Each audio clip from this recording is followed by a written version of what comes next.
It's a strange thing, the human heart. It can be nestled in the most comfortable, sun-drenched corner of a life you painstakingly built, and still, it will yearn for a storm. It will crave the thunder, just to see if the walls you built are strong enough to withstand it. It's an impulse born from a deep, dark cocktail of boredom, insecurity, and the poisoned narratives we're fed since childhood. The ones about a love that has to be fought for, a love that proves itself in the crucible of chaos. That was the poison I drank willingly. My name is Chloe, and this is the story of how I burned down a perfect life, just to see if the man I loved would be willing to run into the flames to save me. He didn't. He just watched it turn to ash and walked away. 6 months ago, if you had looked at my life from the outside, you would have seen a picture of perfect modern success. I had a sun-drenched corner apartment in Austin's trendy South Lamar neighborhood, with a fiddle-leaf fig in the corner that I actually managed to keep alive. I had a graphic design job that was creative enough to be interesting, but stable enough to pay for my overpriced lattes. And I had Liam. Liam. Even now, his name feels like a ghost on my tongue. He was the kind of man writers write about when they want to create a character so fundamentally good, he seems almost unreal. He wasn't just handsome in that rugged, understated Texas way. He was kind, deeply and effortlessly kind. He was the man who learned basic sign language because our coffee shop had a deaf barista, and he wanted to be able to order without making her point at a menu. He was the man who, on our 3rd anniversary, didn't just buy me jewelry, but recreated our entire first date, down to the same brand of cheap beer we drank at a dive bar on the East Side.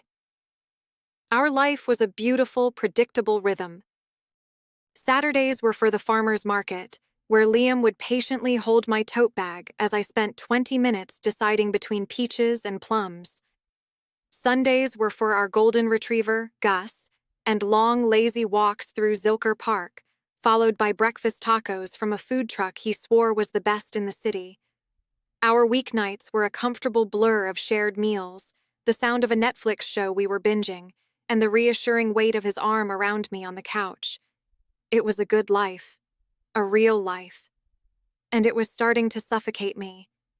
The comfort began to feel like complacency. The stability started to feel like a flat line.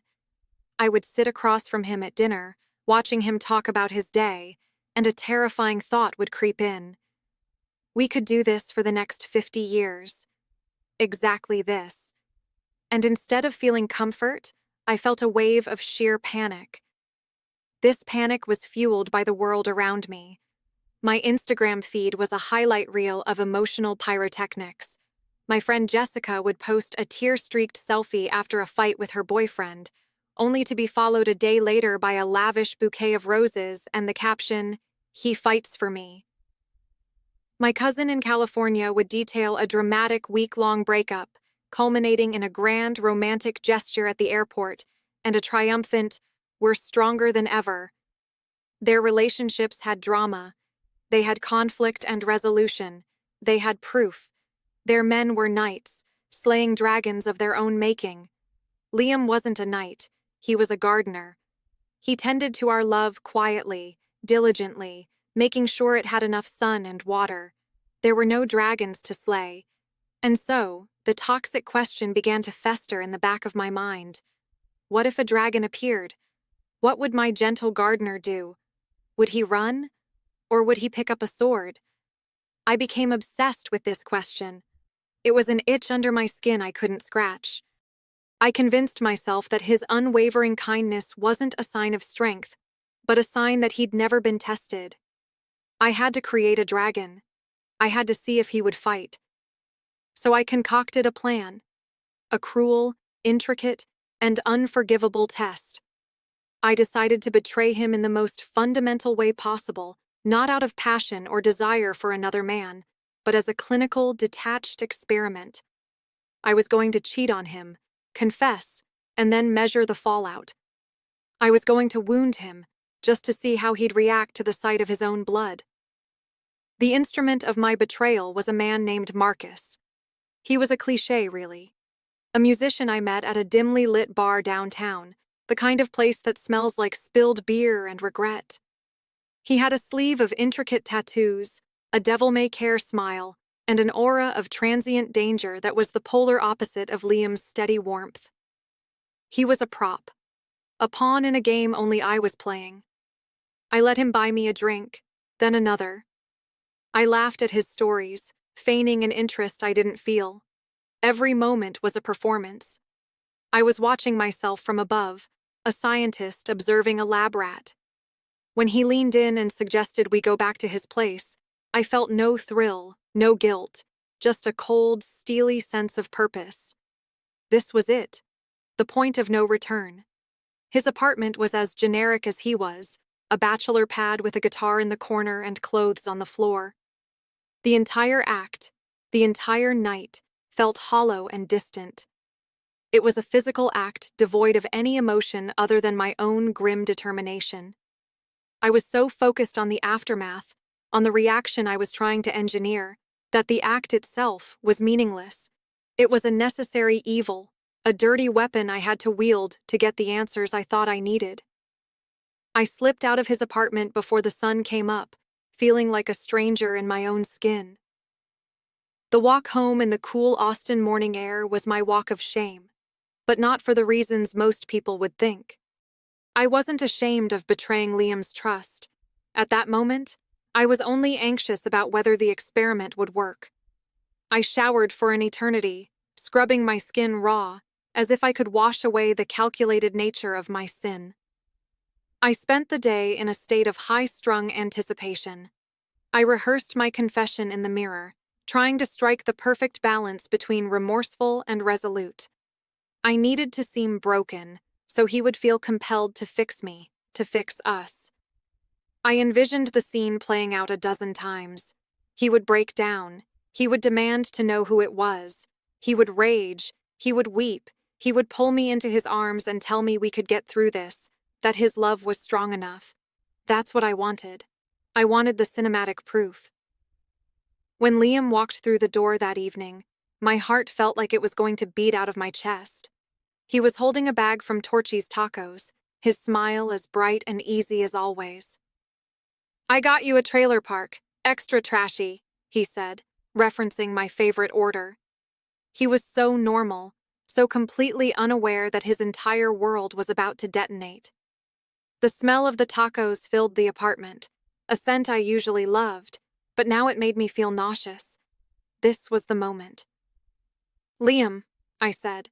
My voice was surprisingly steady. "We need to talk. Can you sit down?" His smile faltered, replaced by a look of gentle, immediate concern. He put the food on the kitchen island and walked over to the couch, sitting on the edge, leaning towards me. "Of course. What's wrong? You look pale." I took a shaky breath, summoning the image of a broken woman I had practiced. "I did something, Liam. I did something last night, and there's no easy way to say it." I watched his face, a hawk searching for prey, looking for the first twitch of anger, the first shadow of pain. "I cheated on you." The words dropped into the quiet apartment like a stone into a perfectly still pond. I held my breath, waiting for the ripples to turn into a tidal wave. I was ready for the screaming match, for the accusations, for the raw, messy explosion of a heartbreaking. What I got was silence, a profound, unnerving, all-encompassing silence. He didn't flinch. He didn't gasp. His face didn't contort in rage or pain. He simply looked at me. But the light in his eyes, the warm, loving light I had taken for granted for 3 years, just went out. It was like watching someone flip a switch. The person I knew was gone, and a stranger was sitting in his place. The silence stretched for what felt like a lifetime. The only sound was the hum of the refrigerator and the frantic pounding of my own heart. This wasn't right. This wasn't in the script. My panic began to rise, thick and choking. Finally, after an eternity, he blinked. It was a slow, deliberate movement. He took a quiet breath, the kind you take when you're trying to steady yourself. And then he spoke. his voice so devoid of emotion it was terrifying. "Okay," he said. Just one word. Not a question. Not an accusation. A statement of fact. An acceptance. My carefully planned scenario shattered into a million pieces. "Okay?" I repeated, my voice cracking. "That's all you have to say to me? Okay?" He finally moved, shifting his gaze from my face to a spot on the wall behind me. "I hear you, Chloe," he said, his tone flat, clinical. "You hear me? Liam, what is wrong with you?" The hysteria I wanted from him was now erupting from me. "I just confessed to ripping your heart out. You're supposed to be angry. You're supposed to be hurt. You're supposed to fight for us. You're supposed to do something." He stood up then, his movements slow and deliberate, as if he were moving through water. He walked to the entryway, where his keys hung on a hook. "The fight was supposed to happen before this, Chloe," he said, his voice still unnervingly calm. "The fight was being faithful. The fight was talking to me if you were unhappy. You didn't want a fight. You wanted a reaction. This is my reaction." He turned and walked towards our bedroom. I scrambled after him, a cold dread washing over me. "What are you doing? Where are you going?" He opened the closet and pulled out a duffel bag, the one we used for weekend trips. He started pulling t-shirts and jeans from the drawers with an eerie, methodical calm. "I think I'll go to my brother's for a while," he said, his back still to me. "For a while? No, we have to talk through this. We can fix this. I made a terrible mistake." I was practically begging now, the sound of my own voice pathetic and shrill. He stopped packing and turned to face me. The emptiness in his eyes was absolute. "The mistake wasn't sleeping with someone else, Chloe. The mistake was thinking this," he gestured between the two of us, "was a game you could win. You weren't testing my love. You were testing my self-respect. And here's your answer." He zipped the bag shut. He walked past me as if I were a piece of furniture he had to navigate around. He didn't touch me. He didn't even look at me. At the front door, he paused and knelt down to scratch Gus, our dog, who was whining and nudging his hand. "You be a good boy," he whispered to the dog. It was the only moment of warmth he had shown since he walked in. He stood up, put his hand on the doorknob, and looked at me one last time. There was no anger, no sadness. There was just nothing. It was like looking at a redacted document. The person I knew had been completely blacked out. "Goodbye, Chloe," he said. And he closed the door softly behind him. The click of the latch echoed in the silent apartment, a final, definitive sound. The end. The first 24 hours were a masterclass in self-delusion. He was just teaching me a lesson, I told myself.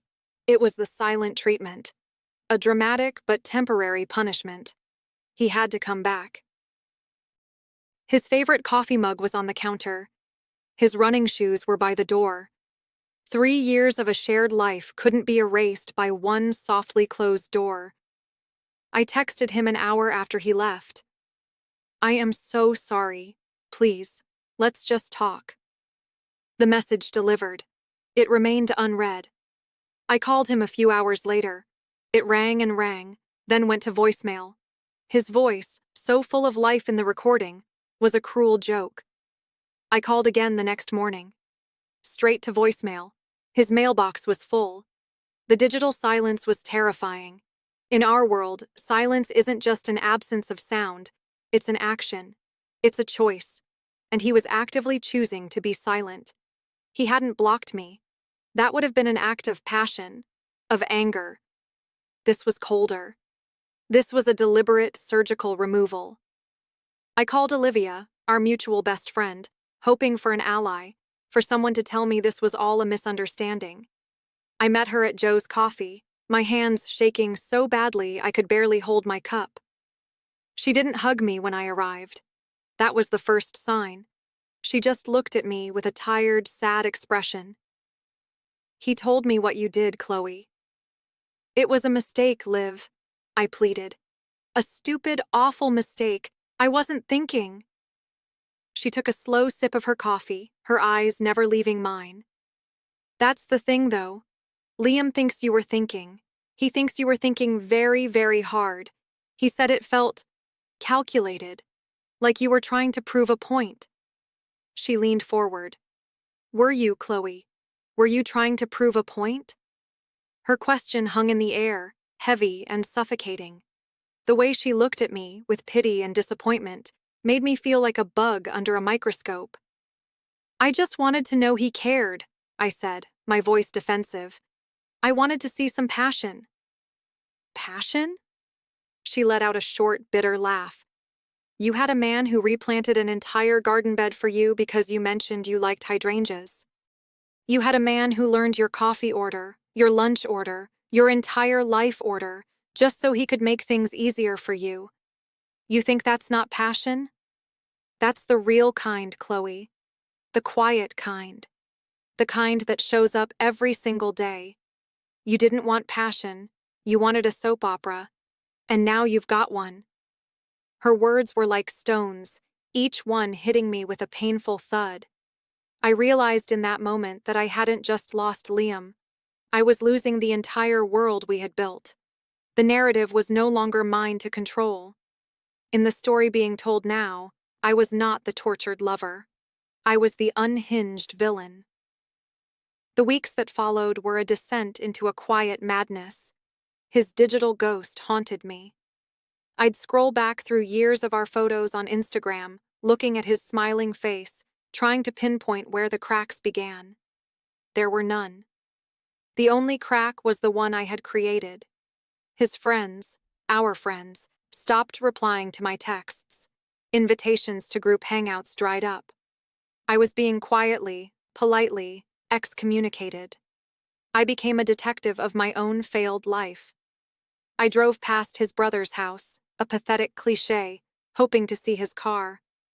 I found myself at the grocery store we used to shop at, wandering the aisles, half hoping, half dreading I would run into him.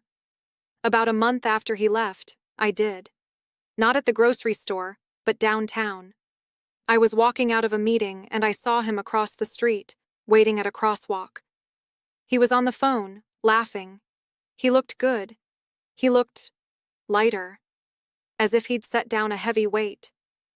Our eyes met for a fraction of a second. I saw a flicker of recognition, followed instantly by a shudder coming down. He turned his back to me before the light changed and continued his conversation, disappearing into the crowd. He hadn't just moved on.